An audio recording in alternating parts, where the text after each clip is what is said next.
అలాగే మై లడ్డు మా విష్ణు గారు.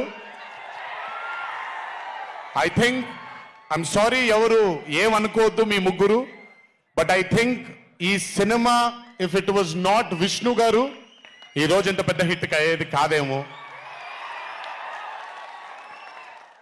నన్ను మామూలుగా చాలా మంది అడుగుతారు, రాముడుగా చేయడం ఈజీయా లేకపోతే రావణాసురుడిగా చేయడం కష్టమా అని. రాముడిగా చేయడమే మనకి చాలా కష్టమైన పని. ఎందుకంటే ఇన్నోసెన్స్ అనేది మనం చాలా ఎక్స్పోజర్ వచ్చేసిన తర్వాత ఇన్నోసెంట్గా బిహేవ్ చేయడం మనం మర్చిపోయాం లైఫ్లో. కానీ అన్నీ తెలిసి కూడా తను బేసిక్గా అంత ఇన్నోసెంట్ అని నేను అనుకోవట్లేదు, కానీ ఇన్నోసెంట్గా పర్ఫామ్ చేశాడు ఆయన. ఆ ఇన్నోసెన్స్ గనక విష్ణు గారిలో లేకపోయి ఉంటే ఈరోజు నిజంగా ఈ కామెడీ వర్కౌట్ అయ్యేది కాదు. సో కంగ్రాచులేషన్స్ విష్ణు గారు.